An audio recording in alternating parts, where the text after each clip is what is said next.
जय हिंद। जी हाँ बच्चों, कैसे हैं आप लोग? आशा करते हैं बहुत ही अच्छे होंगे और पढ़ाई बहुत ही नीमन चल रहा होगा, बहुत ही अच्छा चल रहा होगा। तो आइए आज 5.1 देखेंगे दोस्तों। मौर्य उत्तर गुप्त पूर्व काल, मौर्य उत्तर गुप्त पूर्व काल, मौर्य उत्तर गुप्त पूर्व काल। ठीक है, 185 ईसा पूर्व से लेके 320 ईस्वी तक, 185 ईसा पूर्व से 319 ईस्वी कह सकते हैं इसको, है ना। चलिए, तो इस वीडियो में हम लोग देखेंगे मौर्य उत्तर गुप्त पूर्व काल। ठीक है, चलिए आ जाइए, पहले सेट कर लेते हैं दोस्तों। कैसा लग रहा है क्वेश्चन आप बताइएगा कमेंट करके ज़रूर, ठीक है। क्योंकि क्वेश्चन तो लाजवाब लाजवाब, आप पढ़ रहे हैं लाजवाब, ये हमें नहीं पता, तो कमेंट करके बताएंगे तभी तो जानेंगे, ठीक है। तो नए हैं चैनल पर तो जुड़ जाइएगा चैनल से, क्योंकि इस चैनल पर बकवास या बकचोदी नहीं किया जाता है, सिर्फ और सिर्फ स्टडी पे फोकस दिया जाता है। जब तक तोड़ेंगे नहीं तब तक छोड़ेंगे नहीं। शिक्षा वह शेरनी का दूध है दोस्तों, जो जितना पिएगा उतना ही दहाड़ेगा। फालतू में बोलिएगा तो फिर आपका बात का वैल्यू नहीं रहेगा। तो इसलिए कुछ ना कुछ कीजिए, उसके बाद फिर कुछ प्रस्तावना कुछ बात रखें तो कोई वैल्यू देगा। ऐसे दोस्तों इस संसार में कोई वैल्यू देने वाला नहीं है, ठीक है। क्वेश्चन नंबर 1, अंतिम मौर्य सम्राट बृहद्रथ की हत्या कर किसने शुंग वंश की स्थापना की? शुंग वंश की स्थापना 185 ईस्वी में की। कौन की थी बाबू, कौन की थी? बृहद्रथ की हत्या कौन किया था? तो वो किया था पुष्यमित्र किया था, पुष्यमित्र। पुष्यमित्र शुंग, पुष्यमित्र शुंग। शुंग मौर्य सम्राट बृहद्रथ की राजकीय सेना में किस पद पर आसीन था? तो पुष्यमित्र शुंग जो था, पुष्यमित्र शुंग जो था वो सेनापति था, सेनापति, ठीक है। कण्व या काण्व वंश का संस्थापक कौन था? कण्व व काण्व वंश का संस्थापक वो था वासुदेव, ठीक है, वासुदेव, वासुदेव काण्व वंश का। सातवाहन आंध्र सातवाहन वंश का संस्थापक कौन था? सातवाहन आंध्र सातवाहन वंश का संस्थापक कौन था? तो वो था सिमुक, सिमुक था दोस्तों, सिमुक सिमुक सिमुक सिमुक सिमुक। चलिए अगला क्वेश्चन है, कह रहा है सातवाहनों ने पहले स्थानीय अधिकारियों के रूप में काम किया था। सातवाहनों ने पहले स्थानीय अधिकारियों के रूप में काम किया था। तो काम किया था दोस्तों मौर्यों के अधीन, मौर्यों के अधीन, ठीक है, मौर्यों। 6 नंबर क्वेश्चन, 6 नंबर कह रहा है बाबू कि निम्नलिखित में वह महानतम कुषाण नेता कौन था जो बौद्ध बन गया था? बौद्ध बन गया था दोस्तों, बौद्ध बन गया था आपका वो कनिष्क था, है ना, कनिष्क, कनिष्क, ठीक है। चलिए, कुषाण काल के दौरान मूर्तिकला की गंधार शैली निम्नलिखित में से किसका मिश्रण है? तो किसका मिश्रण है दोस्तों? यह है भारत ग्रीक शैली का, भारत ग्रीक शैली का है मिश्रण, है भारत ग्रीक शैली का, ठीक है। चलिए, कनिष्क की राजधानी थी, कनिष्क की राजधानी कौन थी बाबू? तो कनिष्क की राजधानी थी पुरुषपुर, पुरुषपुर। पुरुषपुर निम्नलिखित में से किसका दूसरा नाम है? पुरुषपुर निम्नलिखित में से किसका दूसरा नाम है पुरुषपुर? तो है पेशावर का, पेशावर का। चरक किसके राज चिकित्सक थे? चरक, चरक राज चिकित्सक थे कनिष्क के, कनिष्क। तक्षशिला के प्रसिद्ध स्थल होने का कारण था, तक्षशिला के प्रसिद्ध स्थल होने का कारण था वो था गंधार कला, गंधार कला, ठीक है, गंधार कला, गंधार कला। 12 नंबर क्वेश्चन देखिए, भारत में सर्वप्रथम स्वर्ण मुद्राएं किसने चलाई? स्वर्ण मतलब स्वर्ण, स्वर्ण सोना, स्वर्ण मुद्राएं किसने चलाई? तो स्वर्ण मुद्रा चलाया था इंडो बैक्ट्रियन, इंडो बैक्ट्रियन, ठीक है। किस संग्रहालय में कुषाणकालीन मूर्तियों का संग्रह अधिक मात्रा में है? तो कुषाणकालीन मूर्तियों का संग्रह अधिक मात्रा में है दोस्तों, वो है मथुरा संग्रहालय, मथुरा संग्रहालय। निम्नलिखित में किसने सोने के सर्वाधिक शुद्ध सिक्के जारी किए? सोने के सर्वाधिक शुद्ध सिक्के जारी किए, वो है आपका कुषाण, कुषाण ने किया था। निम्नलिखित में किसने सोने के सर्वाधिक शुद्ध सिक्के जारी किए थे? तो कुषाण किए थे। सातवाहनों के समय में मुद्रा सर्वाधिक सर्वाधिक किस धातु के बने? मुद्रा सर्वाधिक किस धातु के बने? तो मुद्रा धातु का बना था सीसा का, सीसा का, सातवाहन के समय में, ठीक है, सातवाहन के समय में सीसा का जो है मुद्रा ज़्यादा बना था, ठीक है। निम्नलिखित में से कनिष्क के समकालीन कौन थे? कनिष्क के समकालीन बताना है आपका नागार्जुन, अश्वघोष, वसुमित्र, नागार्जुन, अश्वघोष, वसुमित्र। निम्नलिखित में से कनिष्क के समकालीन थे नागार्जुन, अश्वघोष, वसुमित्र, ठीक है। चलिए 17 नंबर क्वेश्चन है, किस वंश के शासकों ने ब्राह्मणों एवं बौद्ध भिक्षुओं को कर मुक्त भूमि या गांव देने की प्रथा आरंभ की? ये सब देने के लिए किया गया था आपका सातवाहन, सातवाहन, ठीक है, सातवाहन वंश के शासक जो थे भूमि अनुदान ये सब दे रहे थे, ठीक है। भारतीय रंगमंच में यवनिका, यवनिका का शुभारंभ किसने किया? यवनिका का शुभारंभ किया था दोस्तों यूनानियों ने, ठीक है। यवनिका मतलब होता है पर्दा, ठीक है, यवनिका मतलब होता है पर्दा। भारतीयों के महान रेशम मार्ग किसने आरंभ किया था? भारतीयों के महान रेशम मार्ग ये किया था आपका कनिष्क किया था, कनिष्क, ठीक है, रेशम मार्ग कनिष्क। निम्नलिखित में से किसने बड़े पैमाने पर स्वर्ण मुद्राएं सोने की मुहर चलाई? स्वर्ण मुद्राएं सोने की मुहर चलाई थी, सोने की मुहर चलाई थी दोस्तों, सोने की मुहर चलाई थी आपका कुषाण शासकों ने, ठीक है। चलिए 21 नंबर क्वेश्चन है, चरक और नागार्जुन किसके दरबार की शोभा थे? किसके दरबार की शोभा थे? वो है कनिष्क के दरबार के, ठीक है। शक संवत का प्रारंभ किस सम्राट के शासन काल में 78 ईस्वी में हुआ था? 78 ईस्वी में हुआ था, वो है आपका दोस्तों कनिष्क, ठीक है, कनिष्क। शक संवत का प्रारंभ किस सम्राट के शासनकाल में 78 ईस्वी से हुआ था? वो है कनिष्क। तक्षशिला विश्वविद्यालय स्थित था पाकिस्तान में, ठीक है।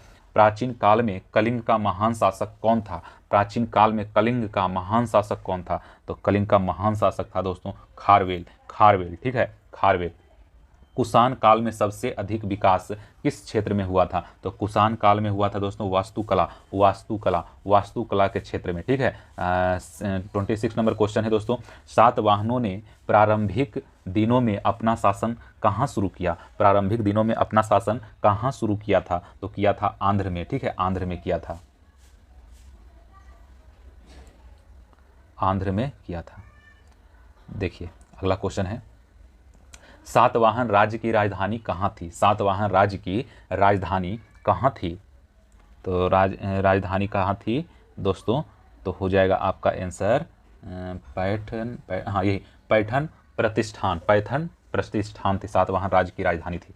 निम्नलिखित में से कौन सा अभिलेख कलिंग नरेश खारवेल से संबंधित है? कलिंग नरेश खारवेल से संबंधित है हाथी गुम्फा। किस सातवाहन नरेश ने गाथा सप्तशती नामक महत्वपूर्ण कृति की रचना की? ये है आपका हाल, ठीक है। सातवाहन शासकों की राजकीय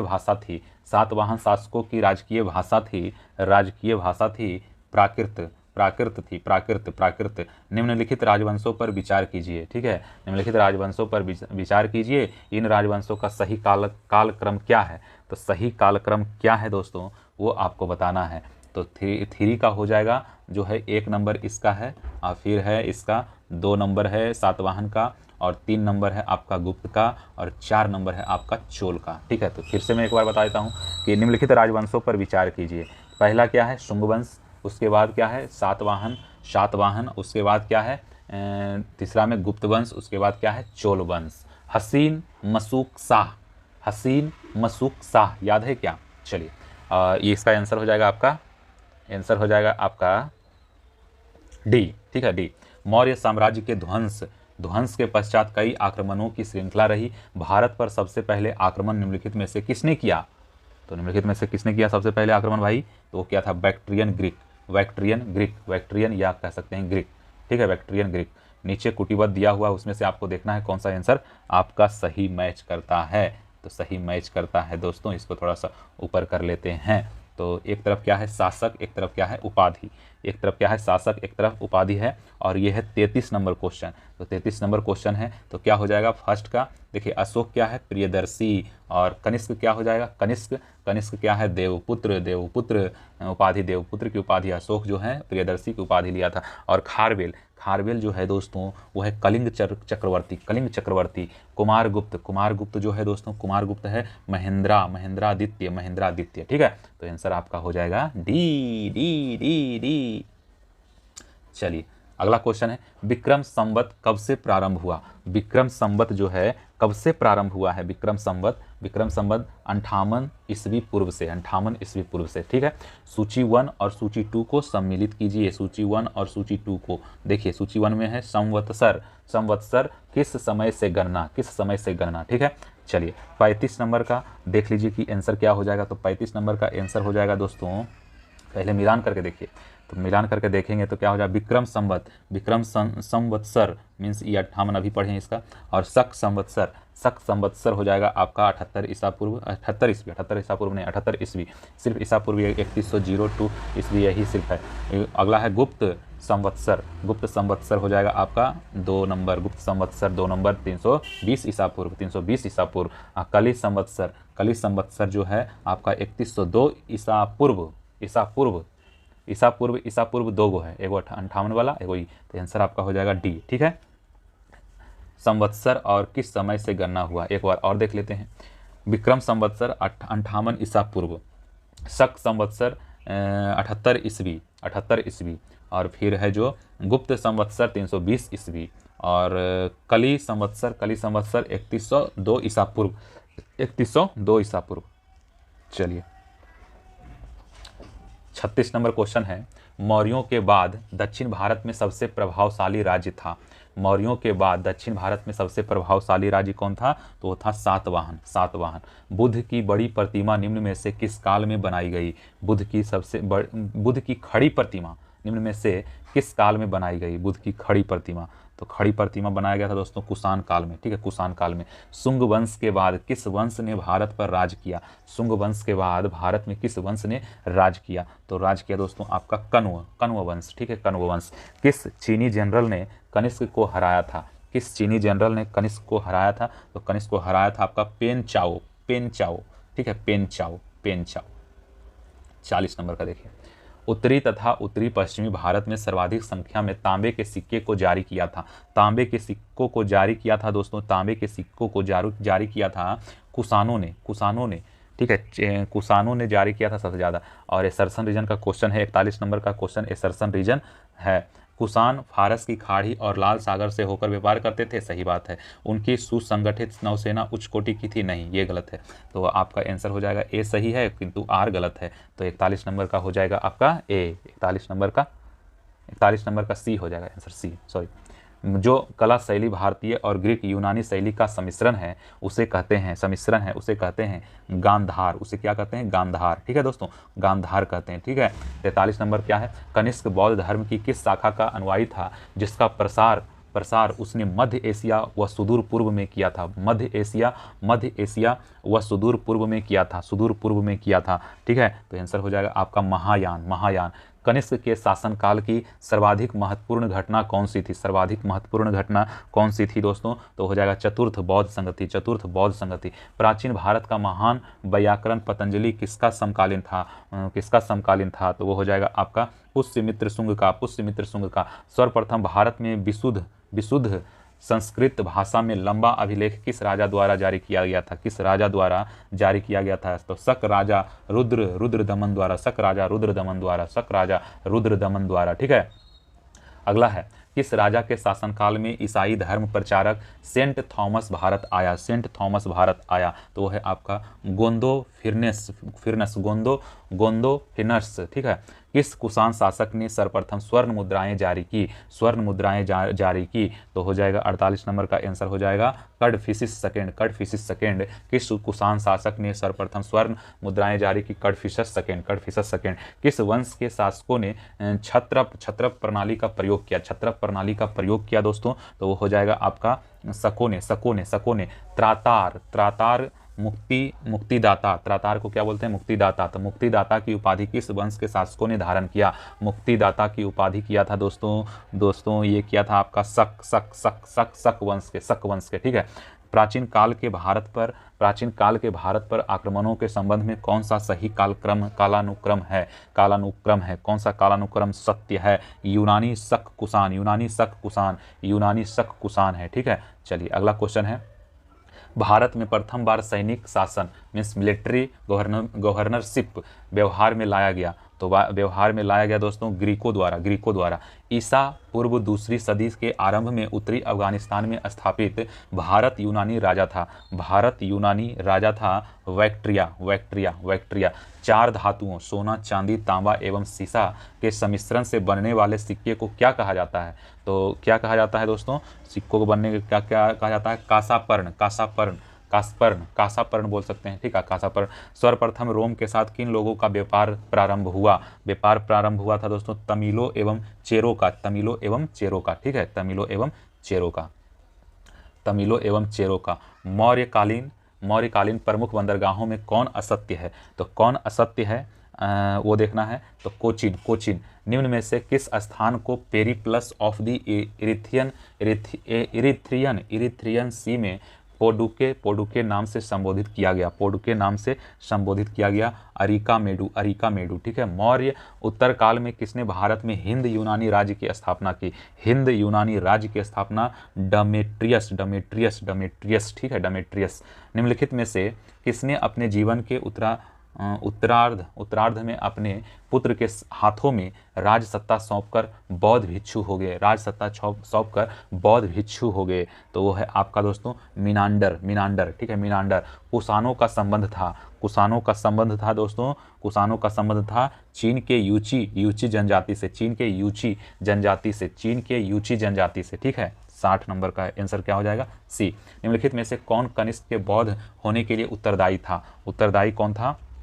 आपका अश्वघोष, ठीक है, अश्वघोष। अगला है दोस्तों, मिलान कीजिए सूची 1 और सूची 2 से, मिलान कीजिए तो क्या हो जाएगा? इंडो ग्रीक हो जाएगा हिंद यवन, शक हो जाएगा सिथियन, पार्थव होगा पहलव, तो आंसर हो जाएगा ए, ठीक है। सूची 1 सूची 2 से मिलान कीजिए। 63 नंबर का भी वही क्वेश्चन है, ठीक है। तो क्या हो जाएगा इसमें? सुंग विदिशा, ये क्या है? आपका राज्य है, इधर राजधानी है। इधर देखिए राज्य है, इधर क्या है? राजधानी। तो सुंग का राजधानी विदिशा। चेदी का हो जाएगा कलिंग, कलिंग। सातवाहन का प्रतिष्ठान पैठन, प्रतिष्ठान को ही पैठन बोलते हैं। कुषाण को पुरुषपुर या पेशावर, कुषाण का पुरुषपुर या पेशावर, आंसर हो जाएगा ए, ठीक है। चलिए 64 नंबर का क्वेश्चन है आपके पास। क्या कह रहा है कि रोमन साम्राज्य के अनुसरण पर किस वंश के शासकों ने कैसर सीजर की उपाधि धारण की? तो हो जाएगा आपका दोस्तों कुषाण। निम्नलिखित में से किसका निर्माण शुंग काल में हुआ? तो उपयुक्त सभी हो जाएगा, मतलब भरहुत का स्तूप, सांची स्तूप की वेदिका रेलिंग और तोरण द्वार भाजा स्तूप, मतलब उपयुक्त सभी हो जाएगा। तो आंसर हो जाएगा आपका डी, ठीक है। चलिए, सातवाहन नरेश हाल के समकालीन गुणाढ़ ने किस प्राकृत ग्रंथ की रचना की थी? सातवाहन नरेश काल के समकालीन गुणाढ़ ने किस प्राकृत ग्रंथ की रचना की थी? तो किसकी की थी दोस्तों? तो बृहत कथा बोल सकते हैं, बृहत कथा, ठीक है। चलिए 67 नंबर देखिए, निम्नलिखित कथनों पर विचार कीजिए। 67 नंबर का है आपका, तो विचार कीजिए। सातवाहन शासक बौद्धों का अत्याचार करते थे? नहीं भाई। पुष्यमित्र शुंग बौद्धों के संरक्षण देते थे? नहीं। बोध गया में शशांक ने बोध वृक्ष को काट दिया था, तो आंसर ये हो जाएगा आपका सी। कौन काटा था? शशांक ने काटा था, शशांक, ठीक है, शशांक। चलिए 68 नंबर क्वेश्चन है आपके सामने। कह रहा है क्वेश्चन कि निम्नलिखित में से किस अभिलेख में चंद्रगुप्त मौर्य और अशोक दोनों का उल्लेख किया गया है? दोस्तों, तो है महाक्षत्रप रुद्रदमन का जूनागढ़ अभिलेख, ठीक है। प्राचीन भारत में निम्न में से किस एक ने नियमित रूप से सोने के सिक्के चलाए दोस्तों? वो है कुषाण, ठीक है। 70 नंबर क्वेश्चन देखिए, कलिंग नरेश खारवेल किस वंश से संबंधित था? तो वो था आपका चेदी वंश से संबंधित था दोस्तों, ठीक है। 71 नंबर क्वेश्चन देखिए, कह रहा है प्राचीन भारत में देश की अर्थव्यवस्था में अत्यंत महत्वपूर्ण भूमिका निभाने वाली श्रेणी संगठन के संदर्भ में निम्नलिखित में से कौन से कथन सही है? तो आपको आंसर देना है कौन से कथन सही है। देखिए, प्रत्येक श्रेणी राज्य की एक केंद्रीय प्राधिकरण के साथ पंजीकृत होती थी और प्रशासनिक स्तर पर राजा उनका प्रमुख होता था? बिल्कुल नहीं, गलत बात, ठीक है। श्रेणी ही वेतन काम करने के नियमों, मानकों और कीमतों को सुनिश्चित करती थी, एकदम करती थी। श्रेणी का अपने सदस्यों पर न्यायिक अधिकार होता था। तो आंसर हो जाएगा आपका सी आंसर हो जाएगा दोस्तों, ठीक है। 2 और 3 हो जाएगा सही। तो हम लोगों ने बहुत ही अच्छी तरीके से हम लोग पूरे के पूरे 71 क्वेश्चन देख लिए हैं दोस्तों। तो अगला फिर वीडियो देखेंगे, उसमें जितना भी क्वेश्चन रहेगा एक वीडियो में पूरा करने का कोशिश रहेगा मेरा, ठीक है। तो चलिए अगला में देखेंगे 5 का सेकेंड संगम काल, एकली तीरी सदी ईस्वी, ठीक है। संगम काल में देखेंगे हम लोग अगला वीडियो, ठीक है। तब तक के लिए नमस्कार, जय हिंद बच्चों, बने रहिएगा चैनल पर और दूसरों को भी शेयर कर दीजिएगा, ठीक है। धन्यवाद, जय हिंद।